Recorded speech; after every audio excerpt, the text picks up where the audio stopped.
The phone on the mahogany conference table vibrated 3 times. The screen flashed the name, My Wife. Daniel O'Malley looked at it. His face cold, and pressed the red decline button. He didn't know that was the last time she would ever try to reach him.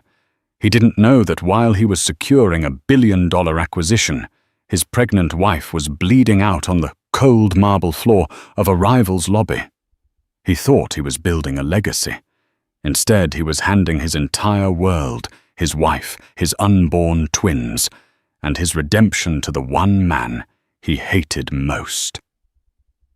This is the story of how a CEO lost everything in a single second of silence. The rain in Manhattan that Tuesday wasn't just rain. It was a deluge that turned the grey slate of the city into a blurred watercolor of charcoal and steel. Inside the climate-controlled sanctuary of the O'Malley Corporation's penthouse boardroom, the storm was irrelevant. The only atmospheric pressure that mattered here was emanating from Daniel O'Malley. At 34, Daniel was the youngest titan in the tech logistics sector. He was sharp-jawed, immaculately dressed in a bespoke charcoal suit, and possessed eyes that could deconstruct a person's confidence in seconds. Today, he was hunting. "The valuation is incorrect," Daniel said, his voice low, but cutting through the room like a serrated knife. He didn't look at the paperwork. He stared directly at the trembling CFO of the smaller logistics firm he was about to hostilely acquire. "You're bleeding cash in your European sector. If I walk away, Kalin Global eats you for scraps. And we both know Roman Kalin doesn't do mergers. He does eviscerations." The mention of Roman Kalin stiffened the spines of everyone in the room. Kalin was the phantom that haunted Daniel. Where Daniel was new money aggressive and calculated, Roman Kalin was old money rough-edged and dangerously unpredictable. They had been rivals since Stanford, a feud that had graduated from dorm rooms to the New York Stock Exchange. Daniel's phone, sitting face up on the table, lit up. Incoming call. Lydia. Daniel's eyes flicked to the screen for a fraction of a second. A flicker of annoyance tightened his jaw. Lydia was 8 months pregnant with twins. She was supposed to be on bed rest at their estate in Greenwich, not calling him during the most pivotal meeting of the quarter. He ignored it. "Daniel, perhaps you should take that," his personal attorney, Arthur Penhaligon, whispered. Arthur was one of the few people who knew that Lydia's pregnancy was high risk. Preeclampsia had been a looming shadow over the last trimester. "We are closing," Daniel hissed back, not breaking eye contact with the opposing CFO. "Lydia knows the schedule. She's probably calling to ask about paint swatches for the nursery. It can wait." It couldn't wait. 5 miles away, the scene was drastically different. Lydia O'Malley was not in Greenwich. She was in the back of a black town car, clutching her stomach, her breath coming in ragged, shallow gasps. She was beautiful in a tragic porcelain way. Pale skin, now sheened with cold sweat. Dark hair plastered to her forehead. "Driver, please," she gasped, the pain radiating from her lower back to the front of her abdomen like a hot iron rod. "How much further?" "Traffic is gridlocked, Mrs. O'Malley. The storm," the driver said, his eyes panicked in the rearview mirror. "I can try to get to Mount Sinai, but we aren't moving." Lydia looked at her phone. Call declined. Tears pricked her eyes, hot and stinging. She wasn't calling about paint.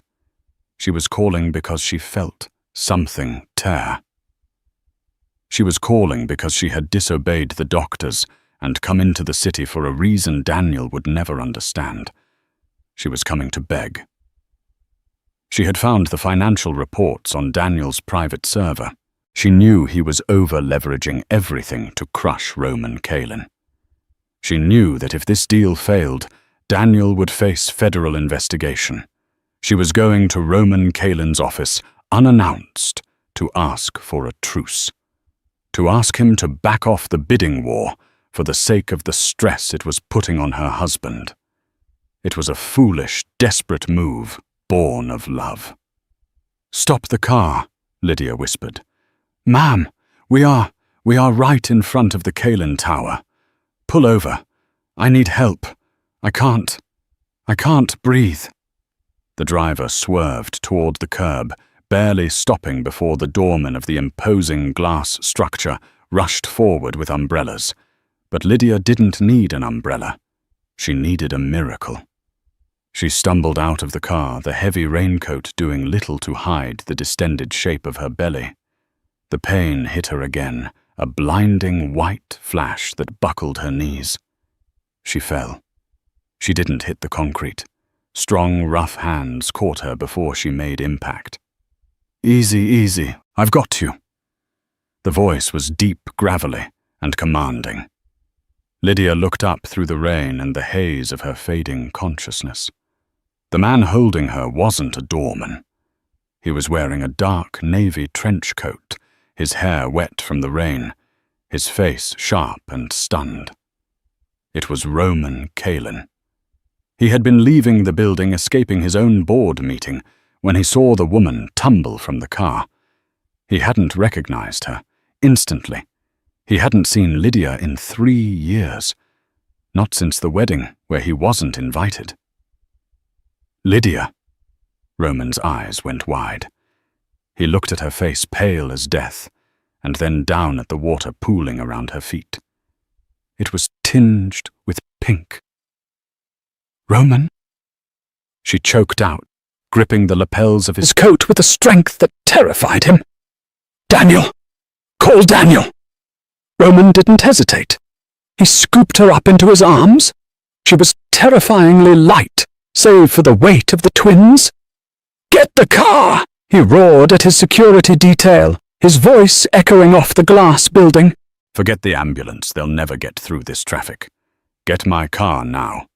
Back in the boardroom, the air was electric with victory.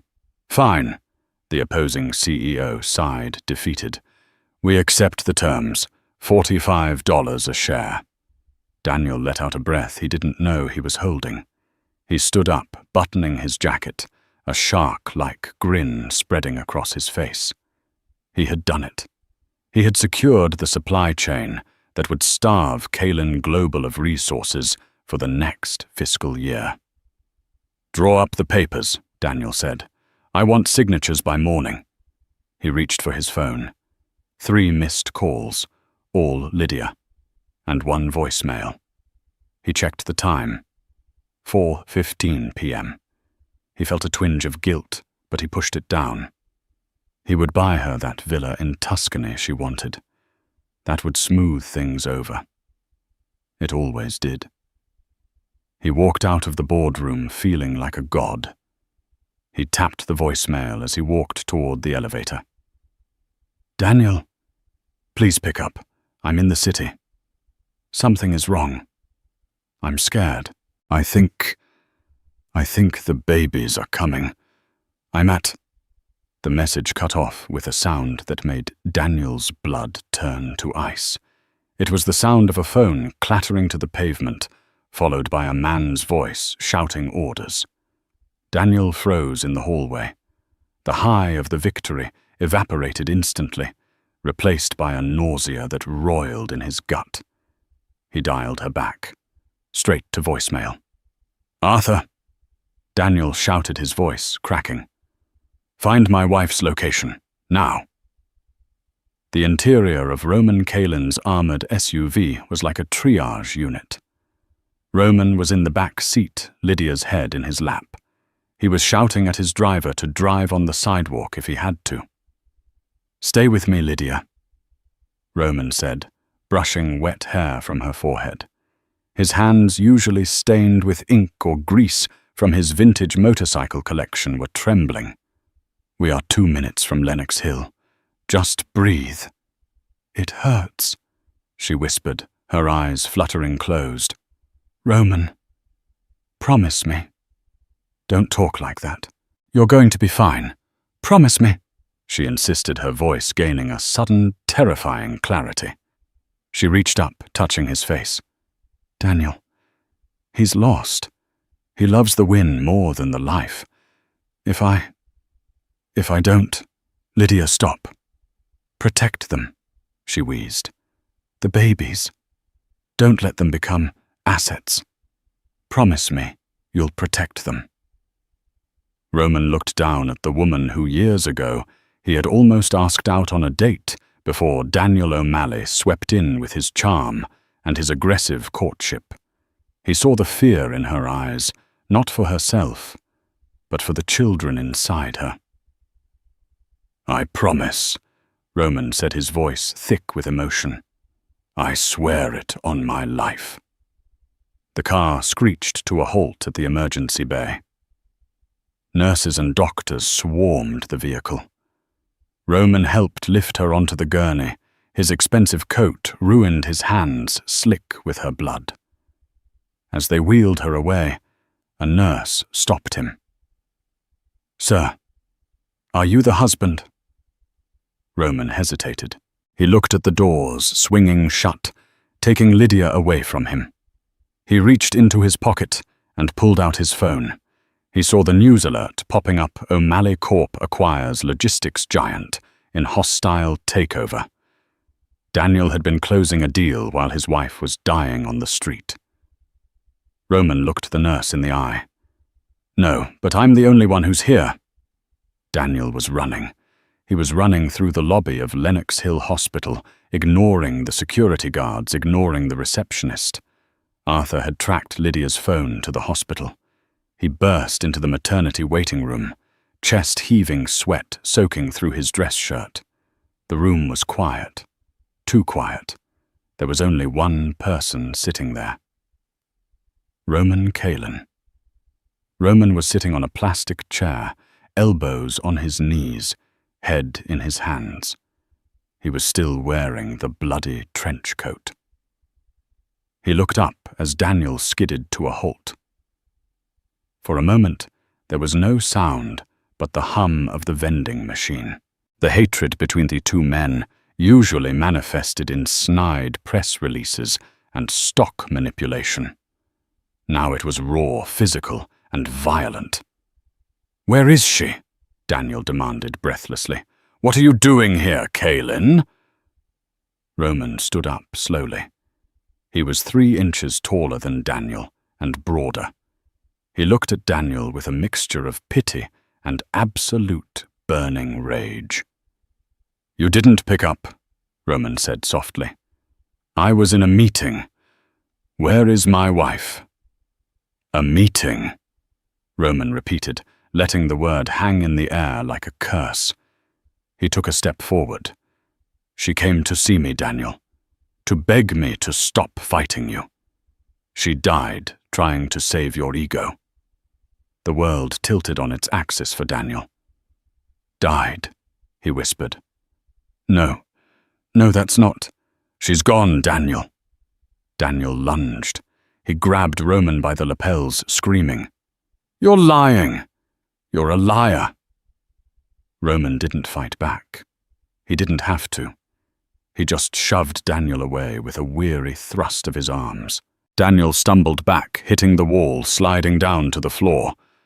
"The twins?" Daniel asked, his voice broken a childlike whimper. "They survived," Roman said, his voice cold as the grave. "Emergency C-section. A boy and a girl. But she lost too much blood. Her placenta detached. If you had answered, if you had been there to get her to the hospital 20 minutes earlier." Roman didn't finish the sentence. He walked over to Daniel, reached into his coat pocket, and pulled out a piece of paper. It was blood-stained. "She wrote this in the ambulance. It's barely legible, but the lawyers are already looking at it." Daniel snatched the paper. It was scrawled on the back of a receipt, the handwriting shaky and fading. "Daniel, I can't do this anymore. You aren't the man I married. You are married to the company. I appoint Roman Kalin as the legal guardian of my children until you can prove you are a father, not a CEO. Please. Change. This isn't legal, Daniel snarled, tears finally spilling over, mixing with the snot and sweat on his face. You can't take my children. Watch me, Roman said. You have a hostile takeover to manage, don't you?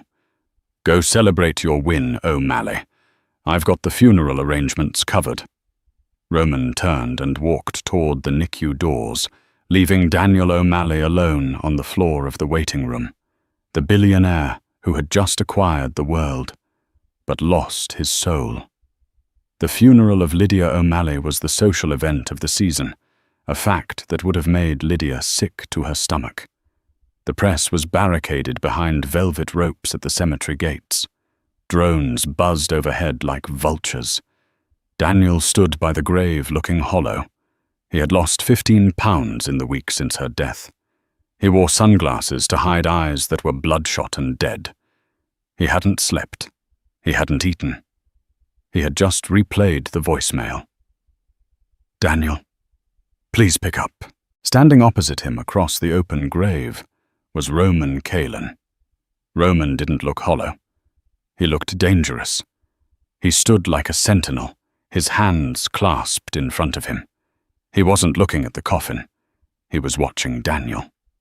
The legal battle had begun 3 hours after Lydia's death. Roman's legal team, vicious and efficient, had filed an emergency injunction for temporary custody based on the handwritten note and, more damningly, Daniel's phone records. They painted a picture of a man who had ignored 5 emergency calls during a medical crisis to close a business deal. The court of public opinion had already hanged Daniel. The family court judge, wary of the media storm, had granted Roman temporary custody, pending a full investigation into Daniel's fitness as a parent. The twins, named Lucas and Lily by Lydia before she passed, were currently in the nursery at Roman's sprawling Hamptons estate, guarded by a security team that rivaled the Secret Service. As the priest intoned the final prayers, Daniel stepped toward the grave to throw the first handful of dirt. His hand shook so violently, the soil scattered over his expensive shoes. I want to see them, Daniel said, his voice raspy, directed at Roman. Roman didn't blink. You can see them when the judge says you can. Tuesday. Supervised visitation. 1 hour. They are my children, Kalin. You are stealing them. I'm saving them, Roman replied, loud enough for the nearby mourners to hear. You didn't want to be a father, Daniel. You wanted heirs. There's a difference. Daniel lunged, but Arthur Penhaligon held him back. Not here, Daniel, not here. The cameras. Daniel pulled away, straightening his jacket. You think you can play hero? You're a bachelor Roman. You drink scotch for breakfast and race cars for fun.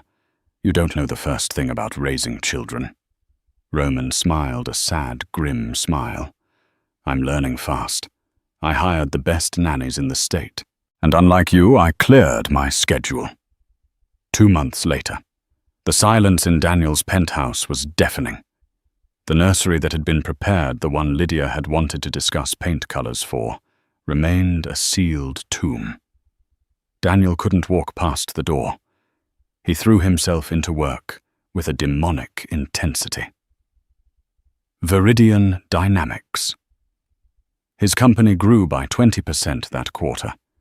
He destroyed 3 competitors. He fired 200 people. He became the monster the media painted him to be because it was easier than feeling the grief. But every Tuesday, he went to the visitation center.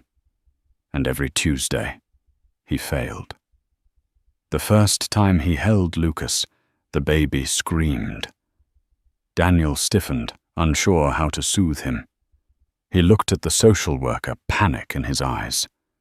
He senses your tension, Mr. O'Malley, the woman said, scribbling on her notepad. Daniel handed the baby back. He's hungry, or wet. Fix it. He just wants to be held, sir.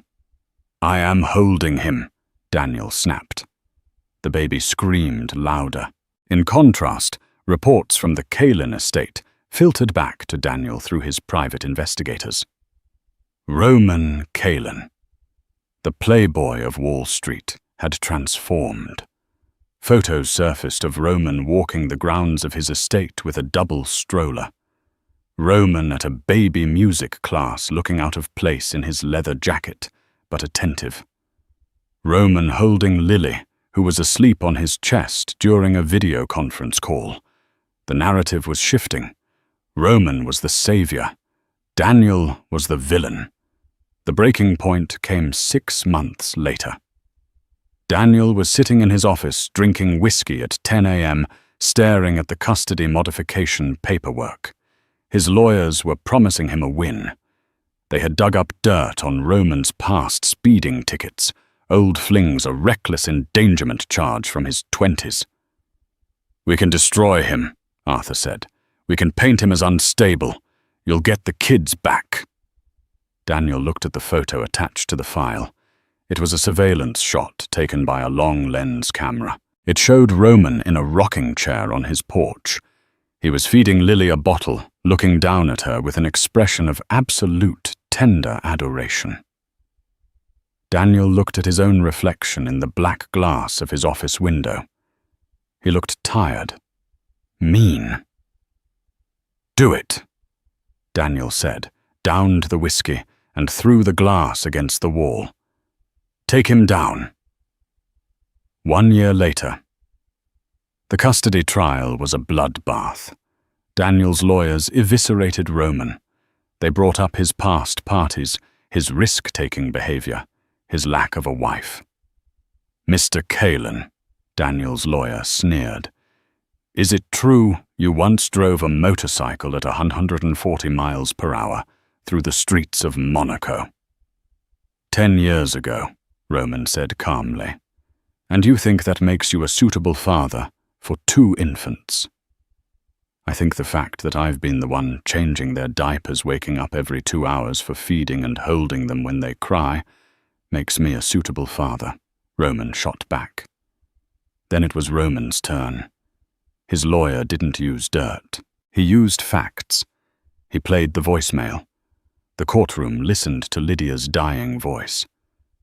"Daniel, please pick up." He showed the call logs. He showed the timestamp of the merger signing.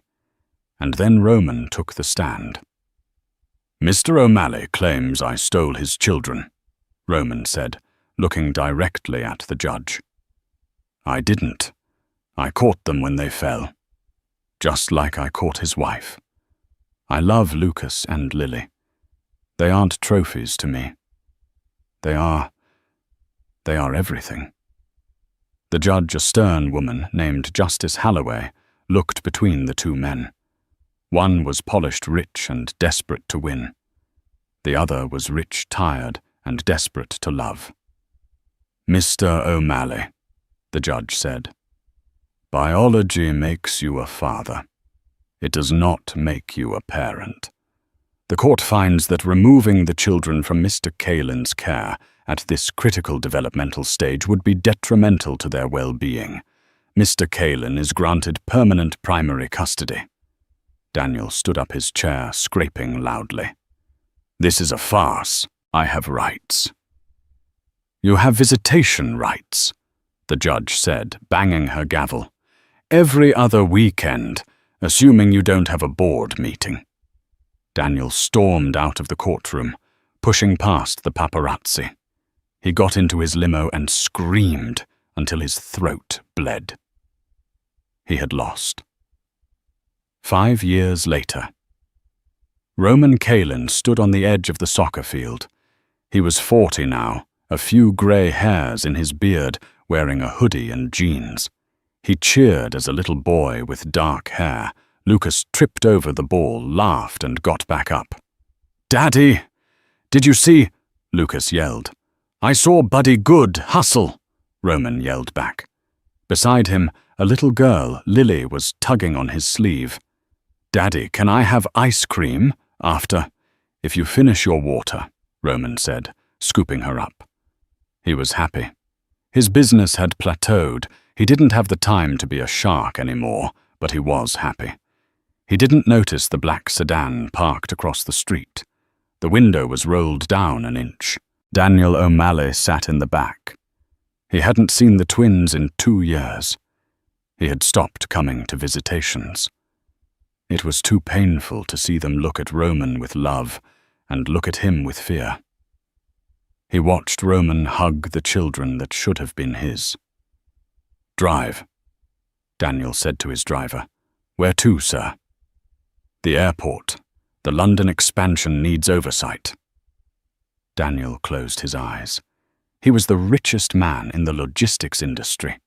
He was a billionaire 3 times over, and he was the poorest man on earth. But fate wasn't done with them yet. The twins were getting older, and secrets have a way of rotting if they stay buried too long. 12 years later. Time is a cruel accountant. It tallies every loss and depreciates every asset eventually. For Daniel O'Malley, time had been profitable. In the 12 years since Lydia's death, O'Malley Logistics had become Omicron, a global conglomerate that controlled shipping lanes, data centers, and AI infrastructure.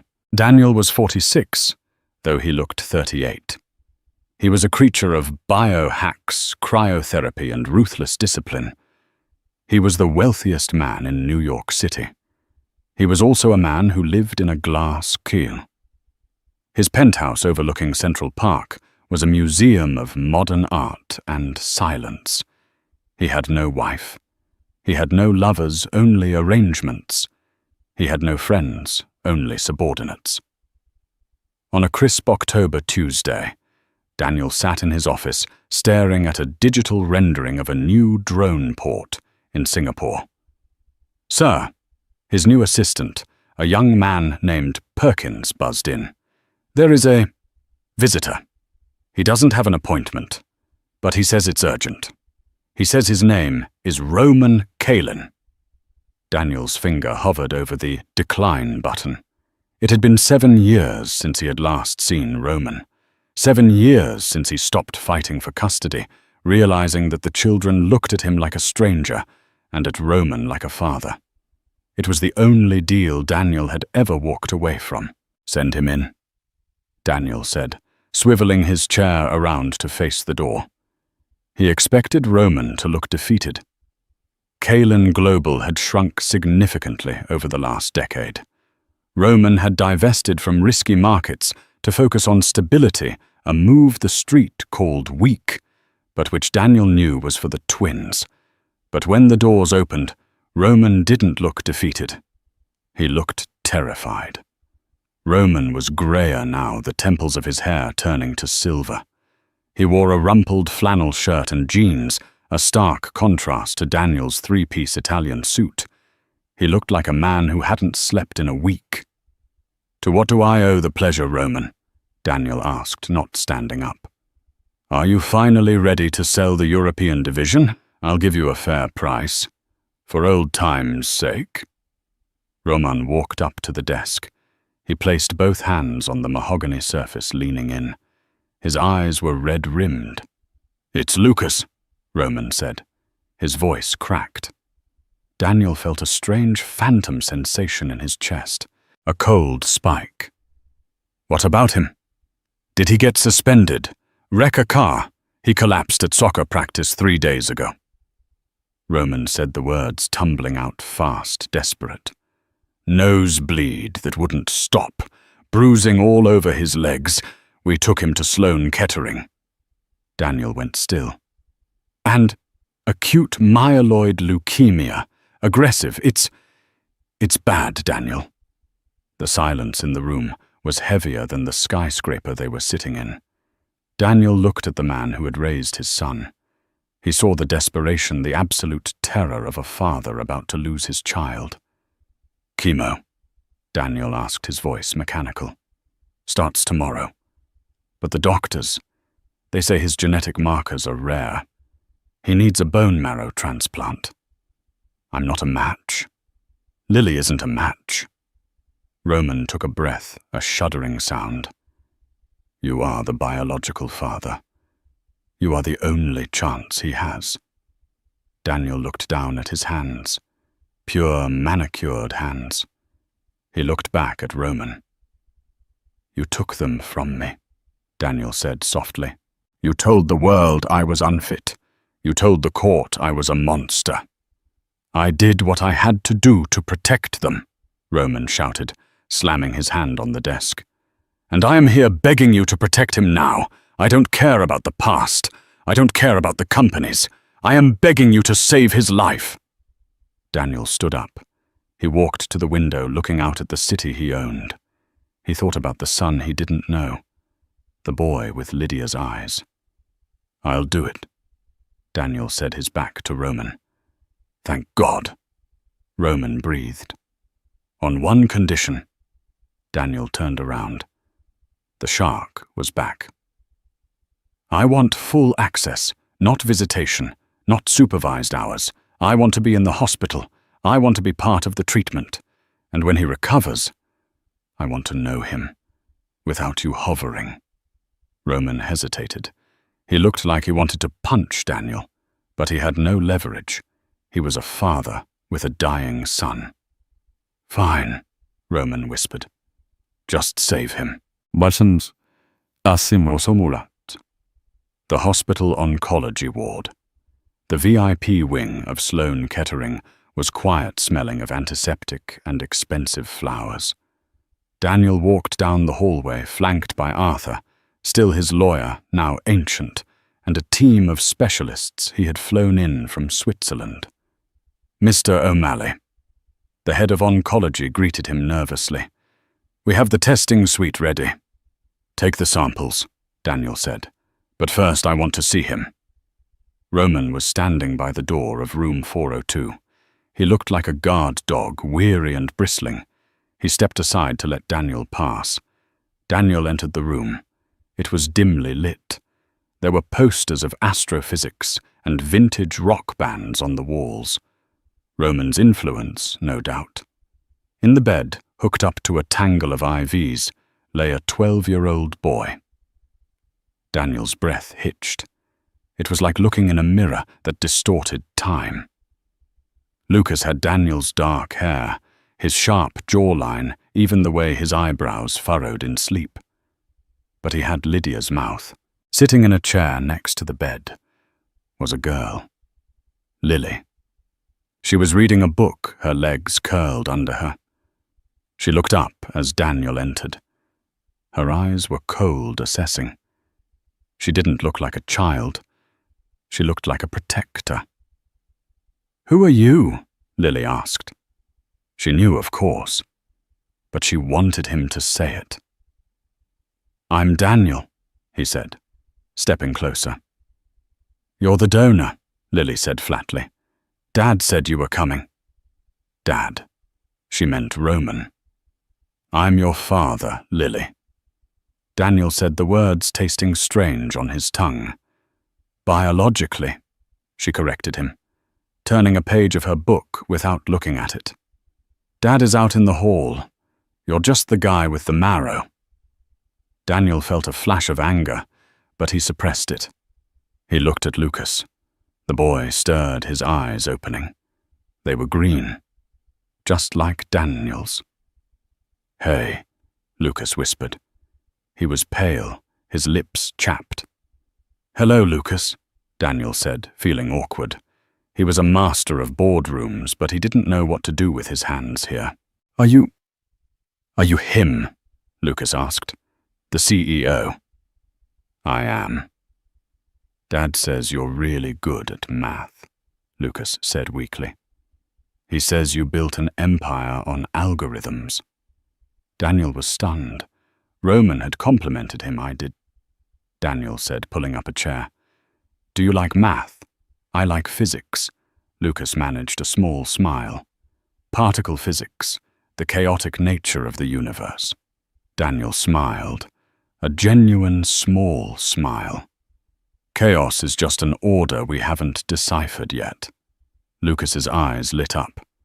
That's a quote, from the three-body problem. I know, Daniel said.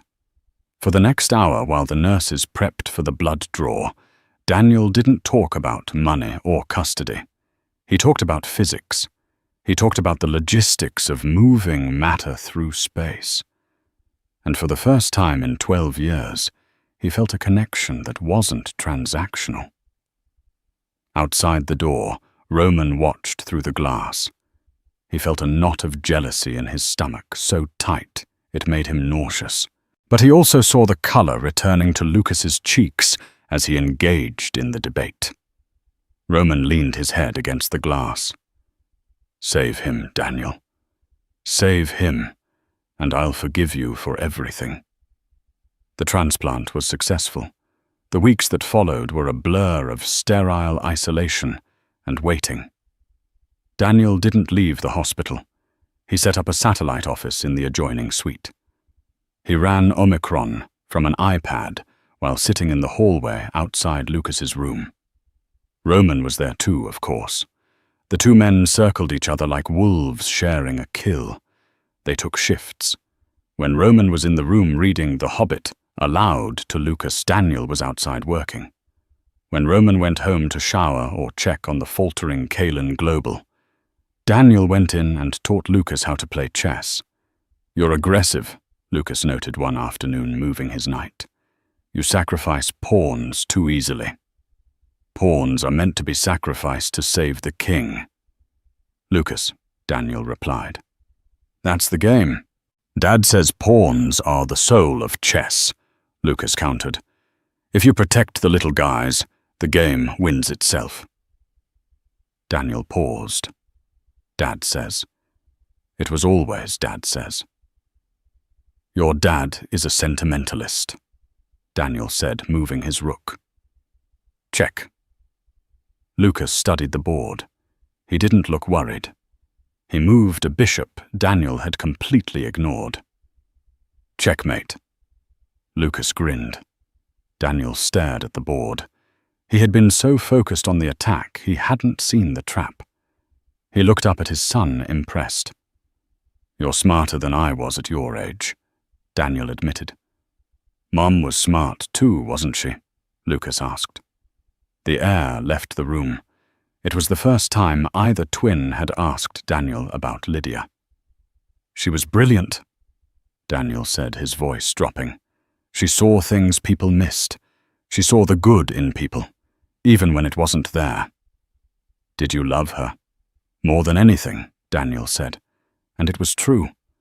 I didn't know how to show it without buying things. Lucas looked at him, his young eyes old with wisdom. You're doing it now. You're here. You're not buying anything. Daniel felt a lump in his throat. He reached out and awkwardly patted Lucas's hand. While Daniel was bonding with his son, the sharks were circling Roman. Roman had been absent from Kalen Global for nearly a month, focused entirely on Lucas. The company's stock had dipped. A predatory hedge fund, Vanguard Holdings, began buying up Kalen's debt. They were calling in loans that Roman couldn't pay without liquidating assets that included the trust funds he had set up for the twins. Roman sat in the hospital cafeteria, his head in his hands, staring at a foreclosure notice on one of his warehouses. Trouble in paradise? Roman looked up. Daniel was standing there, holding 2 coffees. He slid one to Roman. Vanguard Holdings, Roman spat. They're squeezing me. They know I'm distracted. If they call the note on the Brooklyn facility, I'm insolvent. Daniel took a sip of his black coffee. I know. Roman's eyes narrowed. How do you know? Because I own Vanguard Holdings, Daniel said calmly. Roman froze. The coffee cup in his hand shook, splashing hot liquid onto the table. What? I bought your debt, Roman. All of it. The warehouses, the logistics fleet, even the mortgage on your Hamptons estate. Roman stood up his chair, clattering back. You son of a bitch. My son is upstairs recovering from your bone marrow, and you're down here bankrupting me." "I'm not bankrupting you," Daniel said, remaining seated. "I'm securing my investment. They are children, not investments. I'm securing them." Daniel corrected his voice, hardening. "You're weak, Roman. You're emotional. You're letting your company rot because you're too busy playing nurse. What happens when the money runs out? How do you pay for Lucas's anti-rejection meds? His college? You can't." Daniel pulled a folder from his briefcase. "I'm offering you a merger. Omicron absorbs Kalen Global. You step down as CEO. I pay off your personal debts. You keep the house. And the catch," Roman hissed. "The catch is custody," Daniel said. "We switch. I become the primary custodial parent. You get visitation every other weekend." Roman stared at him. He saw the man he had hated for a decade, the man who had ignored his dying wife's call. He hadn't changed. He had just learned new ways to win. "You think you can buy them," Roman whispered. "Lucas likes you because he thinks you're saving him. If he knew you were blackmailing me—" "He won't know," Daniel said, "because you won't tell him. If you do, I'll foreclose on your house tomorrow. You'll be homeless, and the court will give me the kids anyway, because I can provide stability." Roman looked at the folder. It was a deal with the devil. But the devil held all the cards. "I need time," Roman said. "You have until Lucas is discharged," Daniel replied. 3 days. 2 days later, the tension in the hospital room was palpable. Lucas was doing great. His white blood cell count was up. His color was back. He was packing his bag, excited to go home. "Dad, can we get pizza?" Lucas asked Roman. Roman smiled, but it didn't reach his eyes. "Sure, kiddo. Whatever you want." Daniel stood in the corner, checking his watch. He was waiting for Roman to sign the papers. Suddenly, Lily spoke up. She had been quiet for days, observing everything with her sharp, dark eyes. "Why is Vanguard Holdings sending mail to our house?" Lily asked. Both men froze. Lily pulled a crumpled letter out of her backpack. "I went home to get fresh clothes for Lucas. This was in the mailbox. It says notice of intent to seize property. And down here," she pointed to the fine print, "it says a subsidiary of Omicron Corp." She looked at Daniel. "Omicron. That's you." Lucas stopped packing. He looked from Lily to Daniel, then to Roman. The air in the room seemed to shatter. "Daniel," Lucas asked, his voice trembling, "why are you taking our house?" Daniel stepped forward. "Lucas, it's complicated business. I'm helping your father manage his finances." "He's not helping." Roman finally snapped the dam, breaking. "He bought my debt, Lucas. He's trying to force me to give you up. He wants to trade your house for your custody." "Is that true?" Lucas looked at Daniel. The hero worship in his eyes was vanishing, replaced by horror. "I can give you the world." "Lucas," Daniel pleaded, desperation creeping into his voice. "Roman is broke. He can't take care of you the way I can. I have the best doctors, the best schools. You have money," Lucas said, his voice surprisingly strong. "That's all you have." "I saved your life," Daniel shouted. "My blood is in your veins." "Then take it back," Lucas screamed, ripping the IV tape off his arm. Blood welled up. "Lucas, stop!" Roman rushed forward, grabbing his son's arm to apply pressure. Lucas was crying now, looking at Daniel with pure hatred. "Get out! I don't want your money. I don't want you get out." Daniel stood there frozen. He had played the game perfectly. He had the leverage. He had the strategy. But he had forgotten the one variable that couldn't be calculated the loyalty of a child who had been loved, not bought. "Get out, Daniel," Roman said, holding his weeping son, "before I call security." Daniel looked at Lily. She was standing in front of Roman and Lucas, her arms crossed, glaring at him with a look that would have terrified a lesser man. It was Lydia's look. Daniel backed out of the room. He walked down the hallway, the sound of Lucas's sobbing echoing in his ears. He reached the elevator and pressed the button. His phone buzzed. It was his lawyer, Arthur. "Sir, the merger papers, did Kaelin sign?" Daniel stared at the metal doors. "No," Daniel said. "Pull the offer, sir. That means we proceed with the hostile takeover." Daniel closed his eyes. He saw Lucas ripping the IV out. He saw the blood. "No," Daniel whispered. "Forgive the debt." I beg your pardon, sir. That's $400 million. Forgive the debt, Arthur. Write it off. Leave them alone." Daniel smashed the phone against the elevator wall, shattering it. He stepped into the elevator alone, descending back to the street, back to his empty empire. He had done the one thing he swore never to do. He had folded. But the story wasn't over.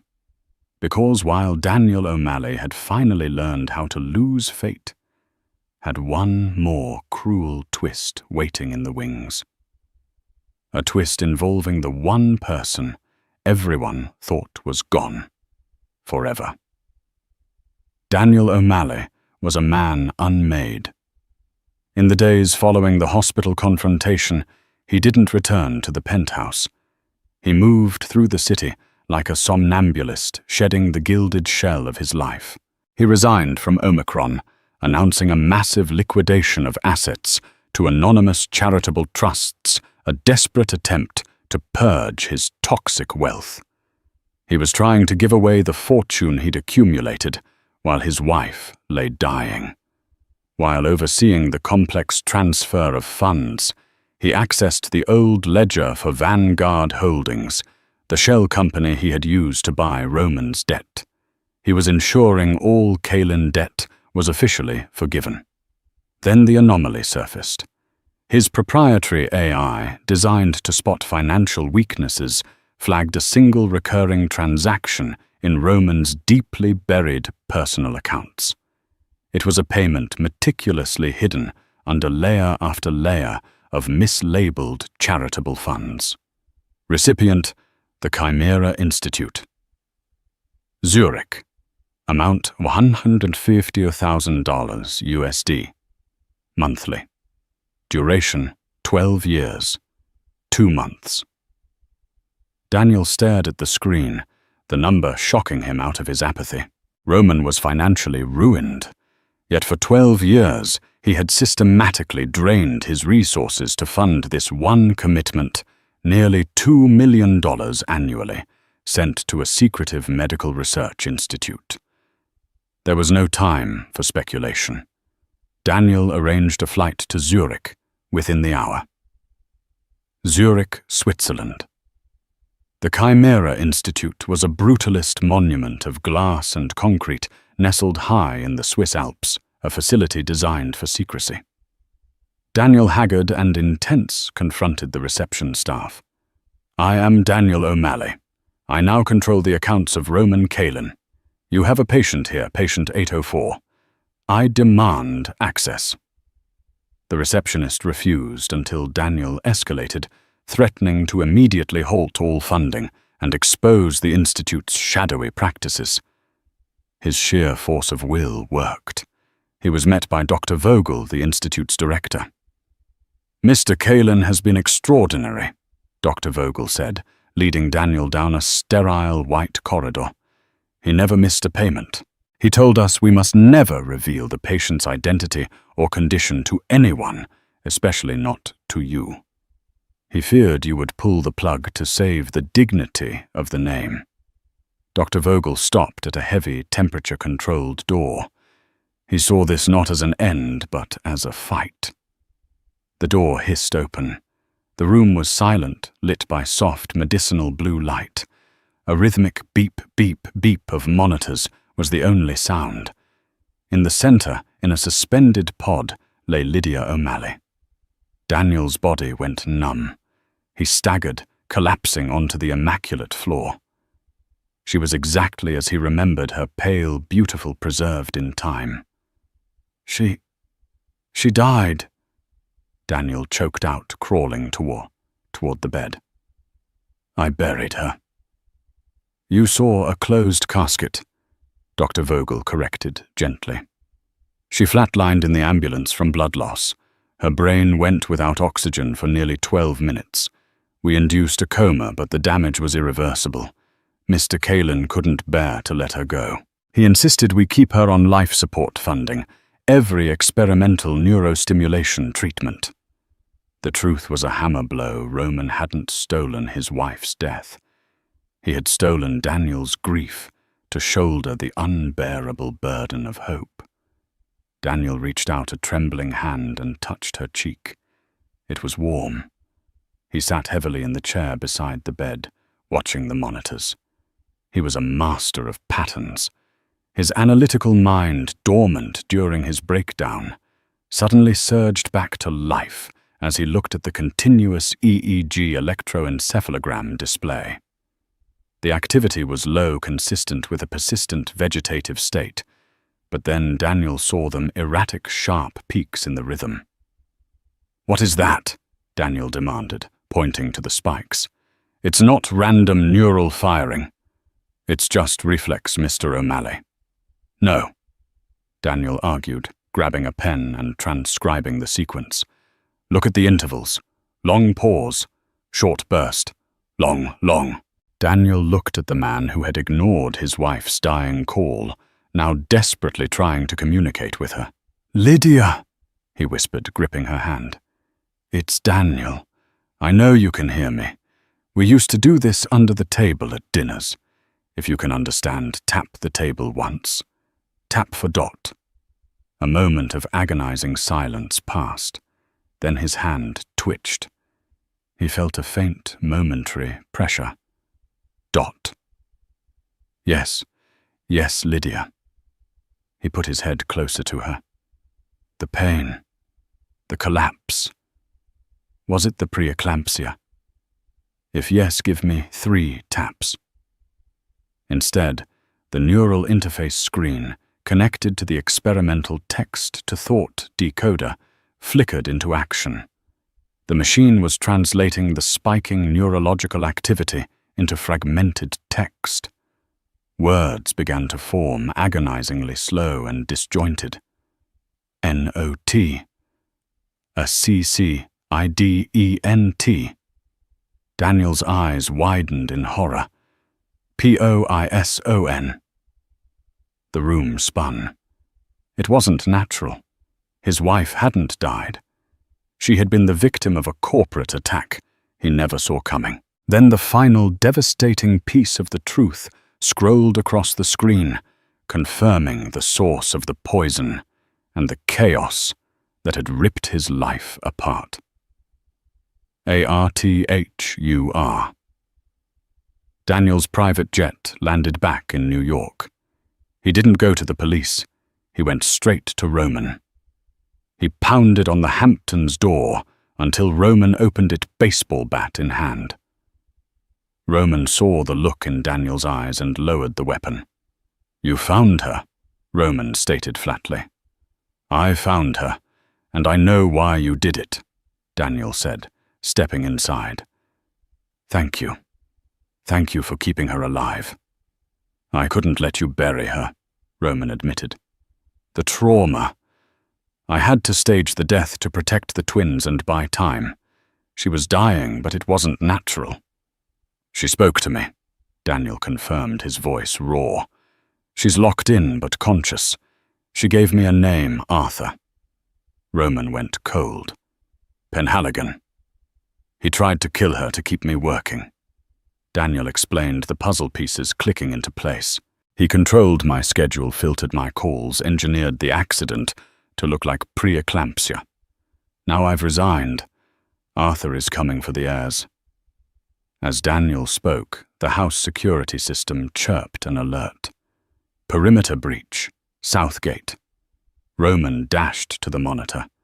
3 black unmarked SUVs were tearing up the driveway. Mercenaries, Roman said, grabbing a shotgun from a hidden cabinet. Arthur tracked your jet. He's finishing the job. We have to go, Daniel yelled.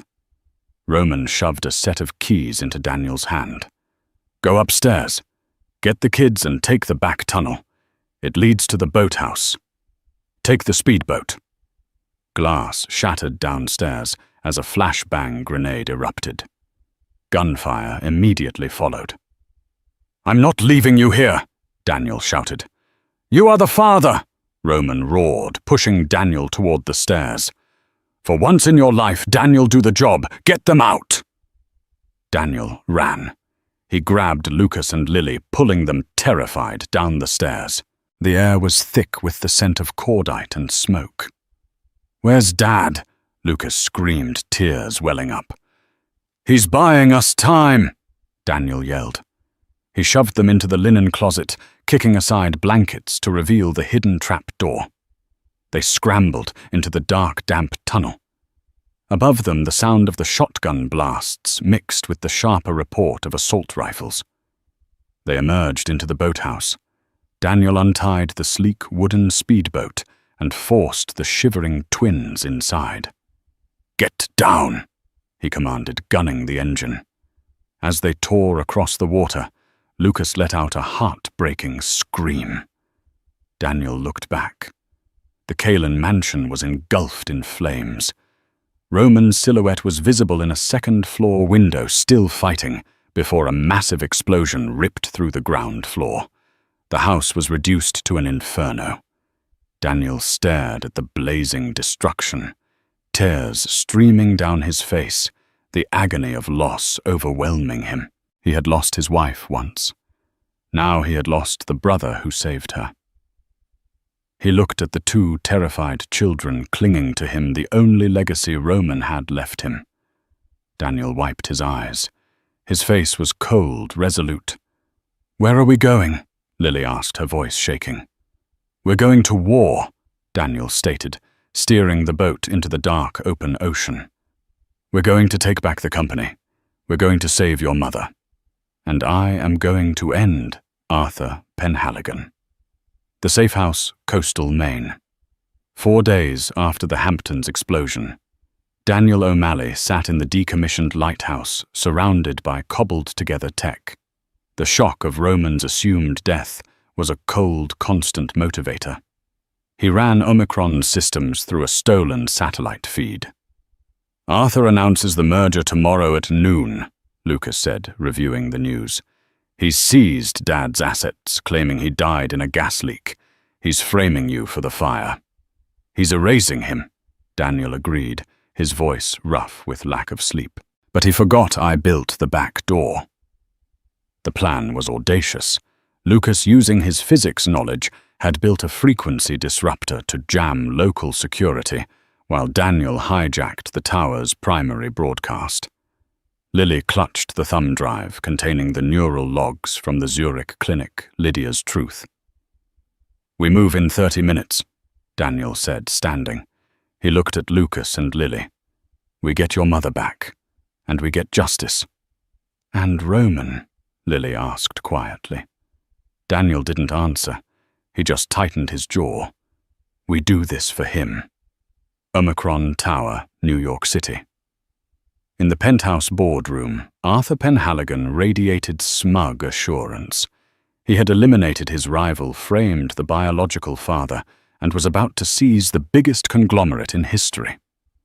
Therefore, Arthur announced, I move for an immediate vote to consolidate the Kalin assets and appoint myself permanent CEO. I object. The massive digital screen, displaying stock prices, flickered static, washing over the data. Then the image cleared, showing Daniel O'Malley broadcasting live from the server room 30 floors below. You can't cut the feed, Arthur, Daniel said, his image filling the screen. I built the system. I own the pipes. This is the desperate act of a madman, Arthur sneered to the board. Don't listen to him. You want to talk about madness, Daniel countered. Let's talk about poison. Let's talk about delayed ambulances. 12 years ago, my wife didn't die of natural causes. She was murdered. By you. Arthur turned pale. Slander, I'll sue. And 4 days ago. Daniel continued, his voice ringing with fury. You sent a hit squad to kill my children. You killed Roman Kalin. Proof, Arthur screamed. I have the victim, Daniel said. The screen split. On the right was a live feed from the Chimera Institute in Zurich. The board members gasped. They saw Lydia lying in the bed, and the experimental text-to-thought monitor scrolling beside her. A-R-T-U-H-U-R-O. P-O-I-S-O-N-E-D. M-E. It's a fake, Arthur roared, drenched in sweat. It's AI, a deep fake. Is it? The heavy boardroom doors slammed open. Stepping over the dazed security personnel was a figure who looked like a man resurrected from the grave. His arm was bandaged, and he moved with a severe limp, but the fierce eyes were unmistakable. It was Roman Kalin. Roman, Arthur whispered, collapsing back against the window. But the explosion. I have a panic room, Arthur. Roman growled, his voice raw. Reinforced concrete. You should have checked the blueprints before you tried to murder me.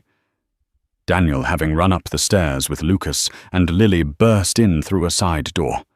The twins ran instantly to Roman, clinging to him. The two rivals stood shoulder to shoulder, facing the villain. You underestimated us, Roman said, his gaze unwavering. You thought Daniel was just a suit, and I was just a babysitter. You forgot what we are. What are you? Arthur whimpered. We are fathers. Daniel finished, stepping forward. Sirens wailed outside. The police and District Attorney Baxter's team swarmed the floor.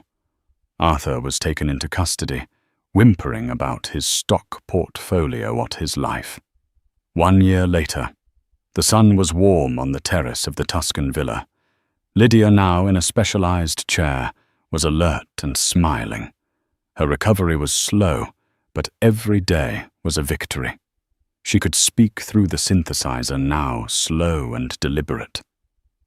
The view is beautiful, the machine voiced.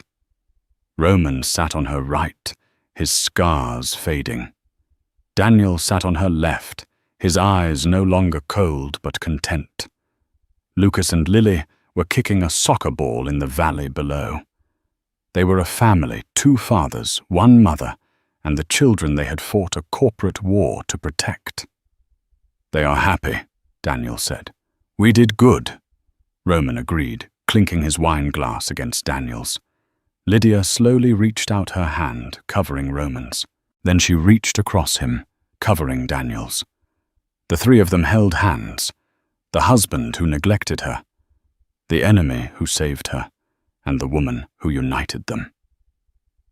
Family. The machine voiced clear and simple.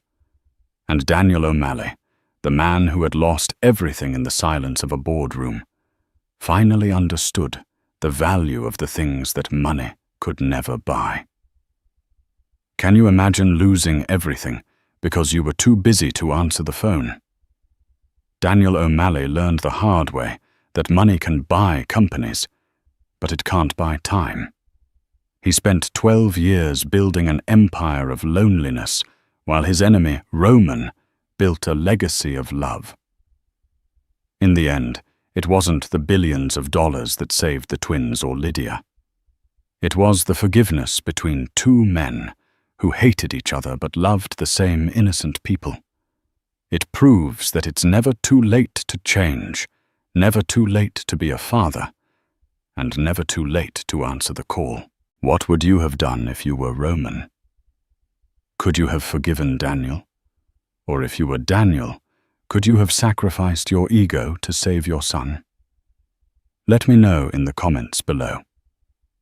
If this story touched your heart, please smash that like button, share this video with someone you love, and subscribe for more incredible stories of betrayal, redemption, and true love.